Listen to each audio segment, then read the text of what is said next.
खालिद बिन वलीद दुनिया के वाहिद जनरल जो अपनी पूरी जिंदगी में कोई भी जंग नहीं हारा, और ये सिर्फ मुसलमान नहीं बल्कि पूरी दुनिया मानती है। और जंग के दौरान खालिद बिन वलीद की स्ट्रेटजीज और प्लानिंग को आज भी ऑक्सफोर्ड और हार्वर्ड जैसी यूनिवर्सिटीज में पढ़ाया जाता है। लेकिन खालिद बिन वलीद के जंगों में आखिर ऐसी क्या खास बात कि आज 1400 साल बाद भी पूरी दुनिया उन्हें याद करती है। Let's find out.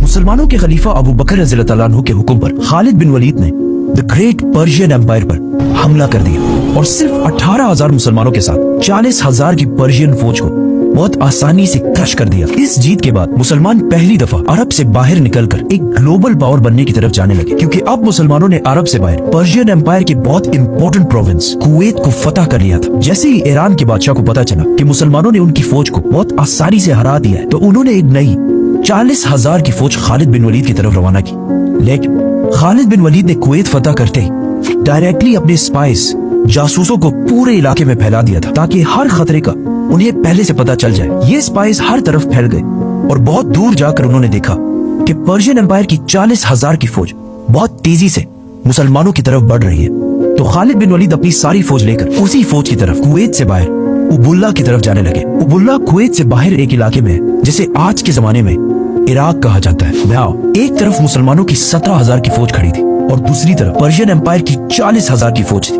Persian general सामने आया और खालिद बिन वलीद को चैलेंज किया, लेकिन मुसलमानों की फौज से एक आम सिपाही ने जाकर उसे खत्म कर दिया। अगेन एक बार फिर पर्शिया की फौज का जनरल जंग से पहले ही मारा गया, जिसके बाद दोनों फौजों ने एक दूसरे पर फुल फ्लेज हमला कर दिया और बहुत सख्त जंग शुरू हुई। लेकिन पर्शियन फौज बहुत ज्यादा होने की वजह से आहिस्ता आहिस्ता बहुत सारे मुसलमान शहीद होने लगे, जिसकी वजह से पहली बार खालिद बिन वलीद ने मजबूरन मुसलमानों को जंग से पीछे हटने का हुक्म दिया।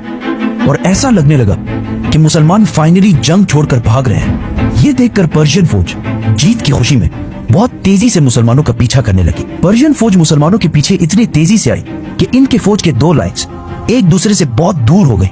And if you look close, मुसलमान बिल्कुल सीधी लाइन में पीछे नहीं आ रहे बल्कि एक दूसरे से दूर जा रहे हैं। आखिर पर्शियन फौज मुसलमानों का पीछा करते करते एक दूसरे से इतने दूर हो गए कि उनकी आर्मी एक नहीं बल्कि कई छोटे छोटे ग्रुप्स में बढ़ गई और उनकी फौज के दरमियान दो बड़े गैप्स बन गए। और इसी टाइम का खालिद बिन वलीद इंतजार कर रहे थे। एंड नाउ अचानक खालिद बिन वलीद अपने घुड़सवारों को लेकर इन दो गैप से आगे बढ़े और पर्शियन फौज के सेंटर को घेर लिया और आहिस्ता आहिस्ता उन्हें क्रश करने लगे। और फिर इसी तरह बाकी फौज को भी क्रश कर दी। पर्शियन फौज की पिछली लाइन ने देखा कि वो ये जंग हार चुके हैं, तो वो जंग छोड़कर भागने लगे। लेकिन एज वी नो, उनका आर्मर हमेशा बहुत भारी होता था, तो ज्यादा दूर जाने से पहले ही मुसलमान उन तक पहुंच गए और उन्हें भी खत्म कर दी। और इस तरह पर्शियन एम्पायर की एक और बहुत बड़ी फौज खालिद बिन वलीद ने क्रश कर दी। ये जंग कुवैत से बाहर इराक के अंदर हुई। मतलब अब मुसलमान कुवैत को फतह करने के बाद ईरान के दूसरे बड़े प्रोविंस इराक में एंटर हो चुके थे। अब यहाँ से आगे बढ़ना थोड़ा मुश्किल था, क्योंकि इराक और मदीना एक दूसरे से बहुत दूर थे और इराक में मुसलमानों की फौज को अपने हेडक्वार्टर मदीना से बार बार कम्युनिकेट करने में बहुत मुश्किल हो रही थी। इसीलिए यहाँ से आगे बढ़ने से पहले खालिद बिन वलीद ने इसी इलाके को अपना नया हेडक्वार्टर बनाया, क्योंकि इस इलाके में पर्शियंस और अरब दोनों आबाद थे और इन सब का ख्याल था कि मुसलमान इन्हें फतह करने के बाद इनके साथ वही करेंगे जो अब तक दुनिया की बाकी सारी एम्पायर्स करती है, मतलब लूट, प्लंडर, रेप। लेकिन खालिद बिन वलीद ने अबू बकर रज़ियल्लाहु तआला अन्हु के हुक्म पर इस इलाके की सारी प्रॉपर्टीज उन्हीं लोगों को वापस कर दी और किसी से भी जबरदस्ती कोई भी चीज नहीं छीनी। और बहुत तेजी से इस इलाके में बहुत सारी अदालतें, कोर्ट्स बनाए और इन कोर्ट्स में जजेस बड़े बड़े सहाबा को बनाया, जिसकी वजह से बहुत तेजी से इस इलाके में पहली बार जस्टिस, इंसाफ कायम होने लगा। इसके बाद खालिद बिन वलीद उनके मार्केट्स और बिजनेस की तरफ आए और सबसे कहा कि बिजनेस उसी तरह जारी रखो